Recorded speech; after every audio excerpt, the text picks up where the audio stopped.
The story of the day yesterday continued to be the Stormy Daniels fallout, the Michael Cohen fallout, and all of it continues to be very weird and very bizarre. We are obviously living in a reality show simulation. The former leading presidential candidate for the Democrats for a certain period of time, Bernie Sanders, actually tweeted out today that he wants Cardi B to decide Social Security policy. See, I was joking when I said I thought that Cardi B's tax policy was great, because I don't think Cardi B knows all that much about tax policy. Bernie Sanders apparently was not joking. That just shows you how crazy things have gotten. Well, now Stormy Daniels was appearing on The View. And if you don't believe that so much of our controversy, so much of the hatred that we see in America's public life is now driven by the TV theatrics of our political actors, all you have to do is watch TV for 5 minutes and be disabused of this. So Stormy Daniels, who is a self-aggrandizing porn star who had sex with a married man in 2006, earned $130,000 out of it right before the election, and then decided to forego the $130,000. She's giving it to Planned Parenthood, which is obviously a very classy move. And she instead wants to make a fortune by speaking openly about her affair with Donald Trump, which lasted apparently a grand total of one night. Well, now she's on The View, and on The View, she's explaining that she is not in it for the money, that she is not in it for the glory. She is obviously in it for both the money and the glory. And listen, she's a free person in the United States. She can do whatever she pleases, but that doesn't mean that we have to put aside our critical thinking skills. She showed up with her lawyer, Michael Avenatti, at the Michael Cohen hearing the other day in New York. There's no reason for her to be there. She showed up there because she wants to stay in the news. And she's very good at staying in the news. And the news are very good about keeping her in the news. So here was Michael Avenatti explaining that this was not a publicity stunt, and Stormy Daniels saying this was not a publicity stunt to show up in court to an event that had nothing to do with her. I want to address the first part, and I'm going to let her address the second part. As it relates to us having nothing to do with the case, I mean, that's just not accurate.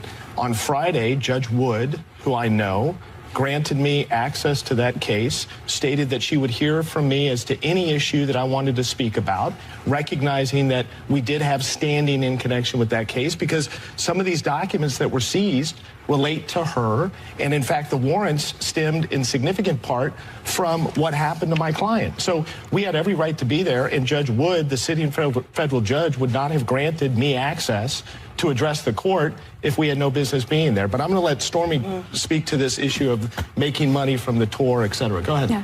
Can I just say, first of all, I did not name the tour. That you won't hear me say it. I haven't promoted that name. I think it's awful. You think the name's awful? Yeah, I don't like to use. I think it's cheesy and a play on someone else's idea, and I try not to do that. A strip club owner in the Carolinas came up with it, and everyone else has latched onto it. As far as the tour, I've gotten more bookings than usual, but I'm doing the job that I've been doing for the last almost 20 years. Yes, there's a lot of publicity, but I didn't do it for that because this isn't what I want to be known for. As a matter of fact, I hid for quite a while, and it's overwhelming and intimidating. And I'm sorry. I'm sorry. The media portraying Stormy Daniels as some sort of great heroine who's coming out here because she just wants the truth told. This isn't what she wants to be known for. Yes, I'm sure she wants to be known for the Witches of Brestwick. That's what she wants to be known for, right? What she really wants to be known for is stripping, but not on the Make America Horny Again tour, which is what the name of her tour is. That's the name that she doesn't want to mention there. And she feels really bad about that because, I mean, that's humiliating. It's not humiliating to strip naked in front of a bunch of men after talking about having an affair with the president of the United States. That's not humiliating. It's really the name of the tour. That's really where you got to draw the line. I mean, if you're going to talk about class, that's really where you got to draw the line. It's not, the being a pornographic actress thing that's humiliating in any way. It really is the fact that you're now speaking on The View, fully dressed about all of this stuff. That's not what you want to be remembered for. You definitely want to be remembered for those lesbian porn scenes. That's definitely the thing that's going to go on the epitaph right there. Like, what in the world? And we're supposed to believe that our politics are not broken in any significant way.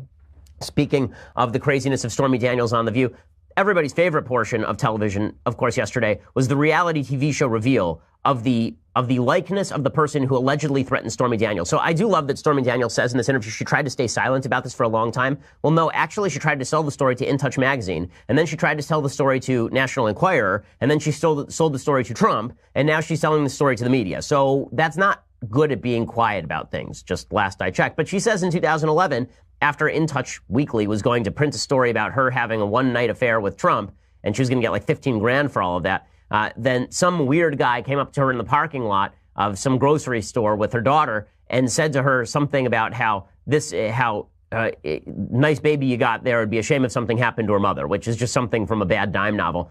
Maybe it happened, maybe it didn't, but this reveal on The View is just so ridiculous. I'm sorry. If this were something that really mattered to Stormy Daniels, I assume she would make a police report of some sort. I assume that she would actually turn in this photograph to the police.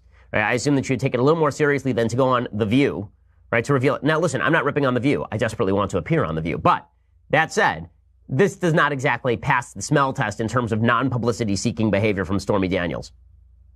Stormy, you recently sat down with a forensic artist, a very well-known one, who created a sketch of the alleged suspect based on your memory from that day. And now you're ready to reveal that sketch for the first time. Can we take a look at that with you?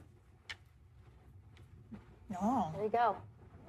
And to your recollection, is that the person that threatened you? Absolutely. Looks exactly like that person? Mm-hmm. Wow, to your recollection, is it the most generic-looking photograph you have ever seen of any human being ever? It looks like every male star of the last 30 years in Hollywood.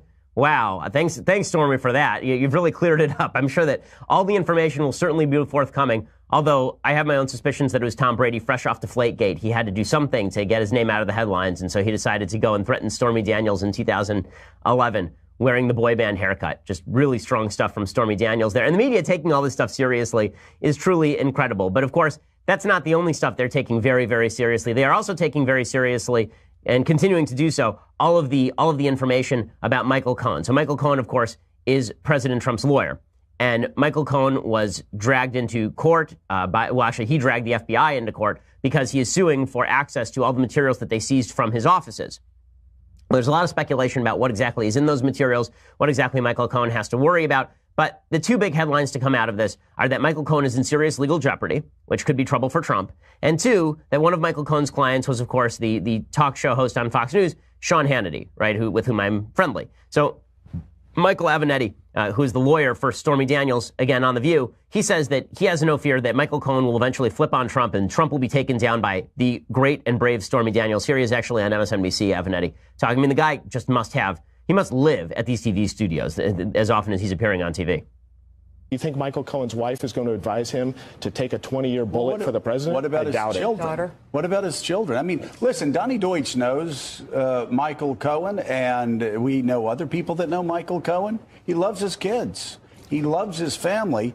And he loves his kids more than he loves Donald Trump. Well, I understand the loyalty and all that other stuff. But that only goes so far. It only goes so far when your own children are saying, Dad, what's going on? It's either Trump or not watch your kids grow up. What are you Okay, going to the level of speculation that is occurring right now on cable television is just astonishing. I was watching CNN again at the gym yesterday, and I'm trying to remember whose show it was, but one of the shows was just the entire hour was dedicated to speculation about the connection between Michael Cohen and Sean Hannity, which is cable news' other favorite topic. They're fascinated with the idea that Sean Hannity had the same lawyer as the president. Well, is that really a giant shock? That Sean Hannity is friendly with the lawyer for the president? Sean Hannity is probably calling Trump every night.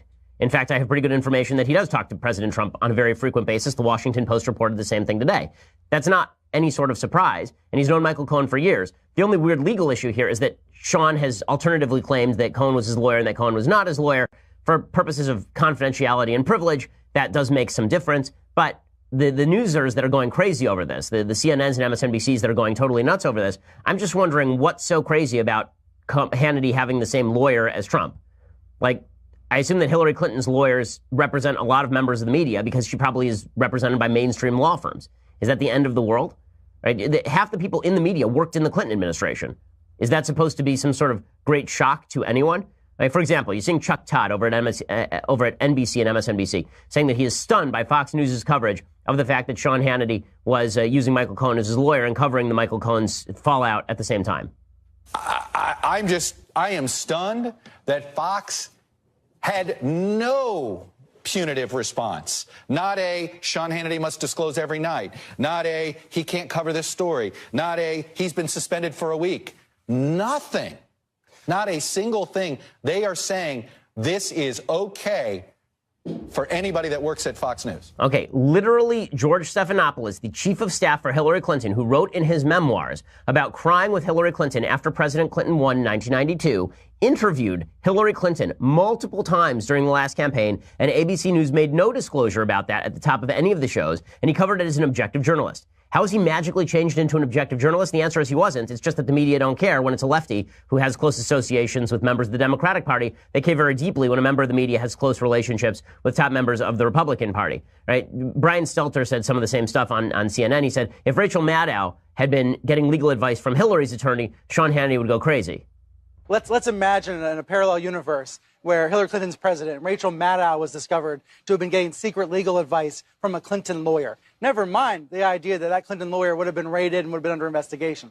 If Maddow was under the microscope like that, Hannity would be he would be ripping, he would be going wild with it. He would be talking about it nonstop. And I think what is so frustrating to most Americans when these partisan wars is the lack of consistency. That Hannity would erupt if it were the other side. Okay, so I agree on the lack of consistency point. My only question is, why is it that Brian Stelter is willing to ignore the lack of consistency on his own side of the aisle?